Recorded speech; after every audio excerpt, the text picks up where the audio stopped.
Tao po, barangay po. Cat food po. Masarap yan, ma'am. Matikman ko na yan eh. Kanina pa ako natawag, ma'am eh. Busy ka lang sa pagbibinggo, ma'am eh. Kumakain ako. Ganda ng bake shop niya, ma'am. Kala ko ng una, parlor. Sa wakas, mauuwi na natin. Okay, tala. Salamat ha. Woohoo! Grabe, solid!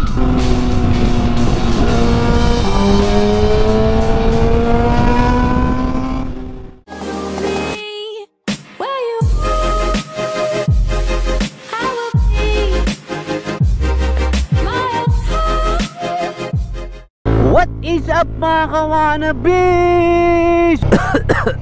Biyahe tayo ngayon for today's video.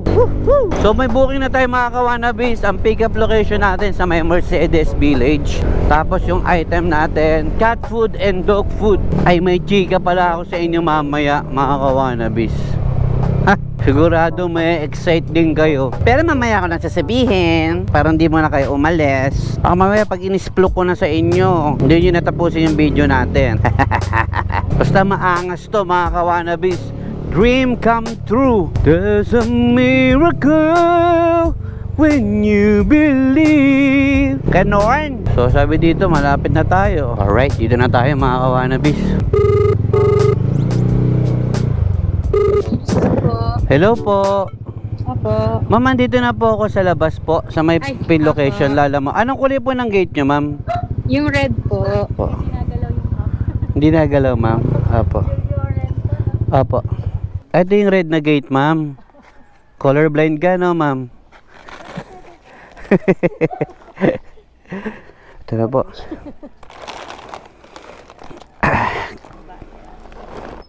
Thank you, ma'am. Salamat. Apo. Bye, ma'am. Ako na bahala sa mga pusa, ma'am. Ay, pusa sa ano.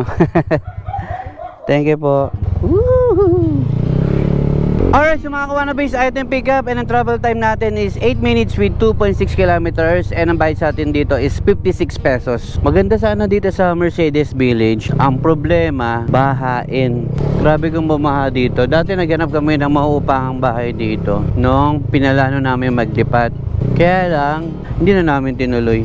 Kung pag-uusapan yung ganda ng community, okay dito. Mababait yung mga tao, may kanya-kanyang buhay, tahimik lang, walang pakilamanan, wala sila tiyang ami, kaponchang, di ba? Yung mga chismosa sa lugar nyo. Okay dito. Hindi nga lang talaga binabaha. Anyway, di ba sabi ko sa inyo kanina may ichichika ako? Ha! Mamaya-maya na. Excited yarn? Alright, so i-deliver na muna natin to. Let's go! Detain na tayo mga kawanabis. Christina Homes. Pangalan pa lang ng compound. Chismosa na. Aling Christina, kilala ko yan eh. Yan yung inggitera sa amin dun sa barangay namin sa Cavite eh. Si Aling Christina. Bida-bida yun eh. Good afternoon, ma'am. Lalamove, ma'am. Pakatok na lang. Ciao po. Tao po, barangay po. Tao po. Ano yan? Cat food po. Pag napala, kadadating lang galing school din. Ah, ganun po. Ah, sige ma'am. Okay, masarap yan ma'am. Natikman ko na yan eh. Oo nga ma'am, pinatner ko yan sa Okoy. Alright, so may booking na ulit tayo mga kawanabis. Medyo malayo-layo yung pick up location. 12 minutes away. Pagas muna tayo mga kawanabis. Hello sir. Full tank po. Tagal ka na dito sir? Tagal ka na dito? Regular ka na? Continuous naman yung... Ah, continuous yung kontrata? Totoo ba na ano? Wala sa minimum yung mga... Yan sa mga nag-operate ng gasoline? Depende sa ibang ano. Sa ibang kumpanya? Pero ikaw minimum ka? Ayos. Yung iba daw kasi wala sa minimum. Pero totoo yun. Kaya ng mga kasi sa galing dati hanggang ngayon hindi pa rin sila minimum. Pwede pala yun, no? Kasi wala kasing payslip na binibigay yung ngayon eh. Walang? Payslip. Ah, walang payslip? Bawal yun, di ba? Alas 5 taon na kami wala akong 5 taon? Wala ka nakuwang ano, parang back pay? Grabe yun ah. Yung gasolina natin mga kawanabis to, 340 pesos. Grabe, sobrang taas na ng gasolina ngayon. 340 para sa full tank ng Yamaha Aerox natin. 4.7 liters. Kasama na yung discount. Ay, thank you po. May discount nga pala, Lada Move dito sa Shell, no? Nalimutan ko. Anyway, mga kawanabis, malapit na tayo sa pick-up location natin. Yung pinaka... malapit lang ba ito, ma'am? Opo, malapit. Sa Pineda. Okay po. Okay po. Tabing ilog siya. Sige po. Thank you. Thank you, sir. Doon din ang tattoo ni sir, no? May nakalagay sa dibdib, adobo. Favorite niya siguro yung adobo. Alright, so mga kawanabis, travel time natin 17 minutes with 5.6 kilometers. At ang bayad sa atin dito ay 64 pesos. Andito na tayo mga kawanabis sa Barangay Bagong Ilog. Ngayon ako nakarating sa parting Pasig na to. Daming mga bata. Hindi yata uso contraceptive sa barangay na to. Tawagan lang natin yung customer natin. Hindi sumasagot.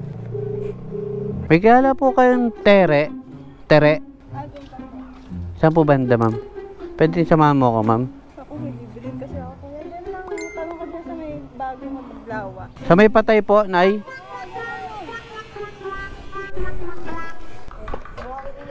Excuse po. Excuse po. Kanino po yan? Teresa? Teresa de Avila! May patay. Teresa Lumibaw po. Ikaw, ma'am? Kanina pa ako natawag, ma'am eh. Ano po? Richard. Hindi ko naririnig. Busy ka lang sa pagbibinggo, ma'am eh. Kumakain ako. Kumakain ka ba? Okay. Bali, 64 po. Pasensya ka na kaya. Sige, sa'yo na lang. Keep the change na to, ma'am. Ay, thank you, ma'am ah. Thank you po. Condolence po. Keep the change. 100. Sabi, ang bait nila, ma'am. Keep the change, mga kawanabis. 64 pesos. Tapos binigyan tayo ng 100. Kung sino pa yung hindi kayamanan, sila pa yung nagtitip. Grabe naman talaga. Totoo nga ang chismis.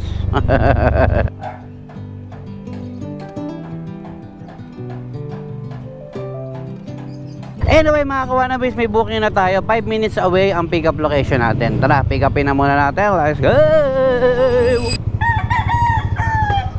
Magkano po? 2.6? Saan ba't nakalagay dun sa description nyo?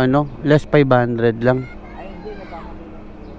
Pero may note dyan, di ba nakalagay? Yan kasi nakalagay mga kawanabis. Purchase service, pay less than 500. Ang mali ko, hindi ko nabasa ng buo. Dito lang ako nagbase.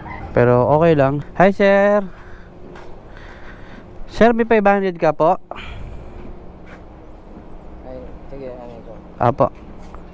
Tsokolate laman ito, sir. Mga dark chocolate. Okay po. Bigat ha. Dark chocolate. Alam niyo ba mga kawanabis, wag na wag yung pakakainin ng dark chocolate ang mga aso nyo. Kahit yung sobrang liit lang na dark chocolate, wag na wag mamamatay yung mga yan. Bawal na bawal po sa kanila yan. Lason sa mga aso yan mga kawanabis. Isa pang lason sa mga aso, yung prutas na grapes. Wag na wag yung bibigay ng grapes ang mga aso nyo. Para nyo na silang nilason pag pinakain nyo ng grapes. Salamat sir. Baking shop din yan. Sweet Miyake. Sige po, salamat sir. Bentahan ng mga cake, gumagawa ng cake. Apo, ingat sir ha. Thank you po. Alright, so ang travel time natin is 22 minutes with 6.4 kilometers. At wala pa rin tayong CP holder. Baka may mag-sponsor kasi sa atin ng Quadlock dyan na may mabuting loob at busilak na kalooban. Welcome po ang aking himpilan, ang aking istasyon para tumanggap ng donasyon. Kasi ayoko nang gumamit ng CP holder lang mga kawanabis, yung ordinary. Naalog kasi nasisira yung camera ng cellphone. Pag iPhone na, ewan ko lang sa Android. Kaya Quadlock lang, medyo mahal pa kasi siya. Kaya pinag-iisipan ko pa kung bibili ako. Kaya pa naman ng hawak-hawak lang eh. Alright, deliver naman natin. Let's go! Alright mga kawanabis, dito na tayo sa drop-off location natin. Meron dito sir ano to, Chow Fun. Yung katabi, tignan mo. Yung bake shop. Hello ma'am. Bali ito 2.6 po ito ma'am. Ha? 2.6. 2.6? Opo. Ganda ng bake shop niya ma'am. Kala ko ng una parlor. Pwede pala yun. May nag-abono din pala. Kasi nung nakaraan hindi nag-abono sa akin. Depende ma'am kung kaya pong abonuhan. Kasi hanggang 2,000 lang kami ma'am eh. Ano po yung mga inaano niya ma'am? Kinikater niya? Usually customized cake yan eh. Customized cake. Customized cake. Pang birthday, pang kasal. Lahat ng any occasion po. Good luck po sa business nyo. Sana dumami pa yung customer nyo. Sure po. Thank you po. Thank you. Nabot tayo ng ulan mga kawanabis. Done with our third booking mga kawanabis. Last booking na rin kasi ngayong araw, do medyo sumama yung panahon, pero tingin ko naman dito lang yan sa Manila. May pupuntahan kasi tayo ngayon. Lipa, Batangas! Layo, di ba? Okay, bakit pa tayo pupunta doon? Natatandaan niyo ba mga kawanabis yung in-upload ni Boss Arch sa Facebook niya? Nung binigay niya ako ng Honda CB650R. So kasi, nagpaalam kasi ako kay Boss Arch na gusto kong mag-upgrade sana sa sports bike. Nung nakaraan kasing nag-Ilocos kami, medyo nabibitin ako sa takbo niya. Sabi ko, boss, gusto ko yung sports bike. So, nagpaalam ako sa kanya. Sabi ko, mag-upgrade nga ako. And pumayag naman siya. So, may kausap tayo ngayon, taga Lipa, Batangas. So, magsaswap kami. Magdadagdag ako ng certain amount mga kawanabis. Sobrang pinangarap ko talaga noon pa mga kawanabis yung pagkakaroon ng sports bike. Lagi ko yung ginagawang wallpaper sa cellphone ko. Third year high school pa lang. So uwi muna tayo sa bahay. Kukunin ko lang yung CB650R natin. Tapos diretso tayo sa Lipa City, Batangas. Alright, let's go!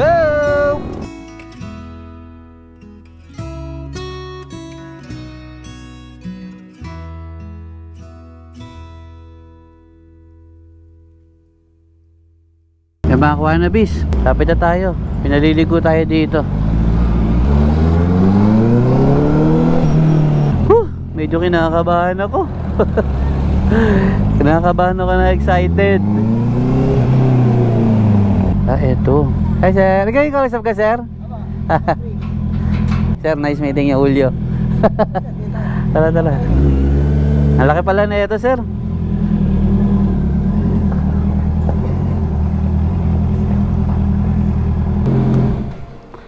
Ito na mga kawanabis.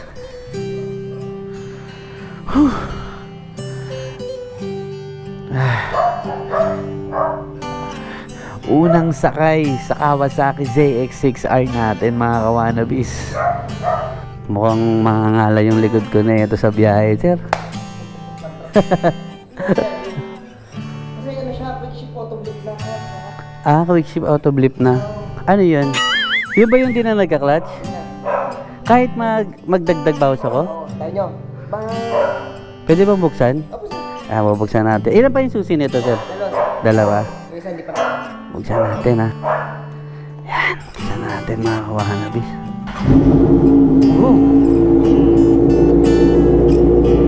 Solid.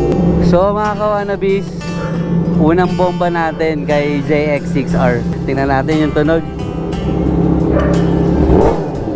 Grabe. Iba talaga yung tunog ng ng sports bike. Kasi mga kawanabis, inline 4 din naman to si Honda CB650R natin. Pero iba talaga yung tunog ng ng sports bike eh.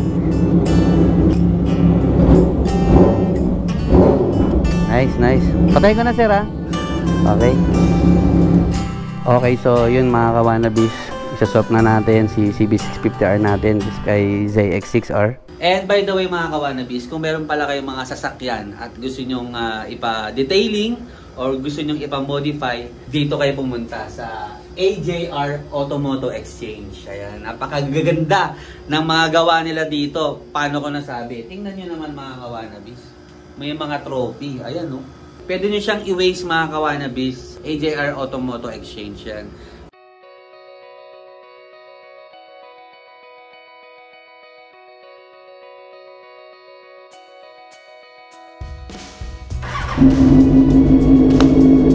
Let's go!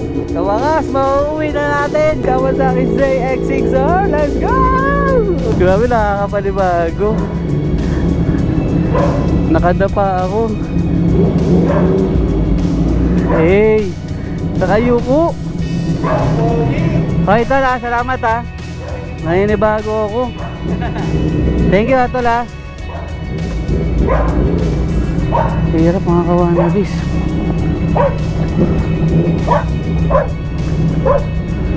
Oh my gosh. Nahirapan ako sa Magbabawas ako ng tiyan nito mga kawanabis. Tumatama yung tiyan ko. Woohoo!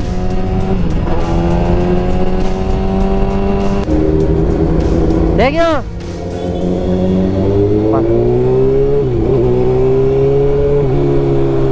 So nagiwalay na kami mga kawanabis. Ito na, papasok na ulit tayo ng toll gate.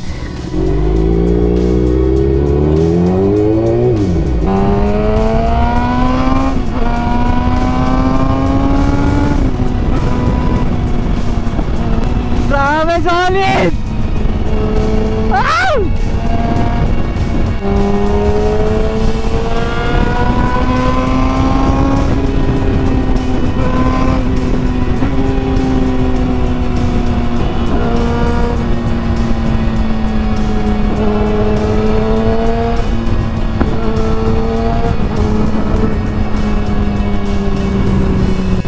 So ayun mga kawanabis, maraming salamat sa pagsama niyo sa akin ngayong araw. Thank you so much.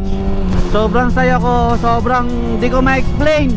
Iba talaga yung feeling ko nung nahawakan ko tong motor na to.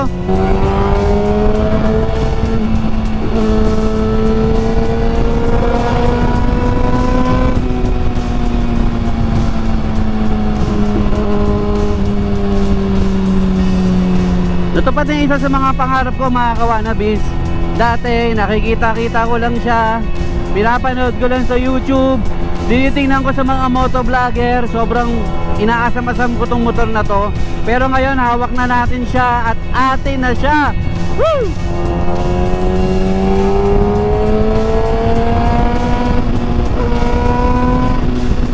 Alright, kita-kits ulit tayo mga kawanabis. Balik biyahe tayo sa next vlog natin.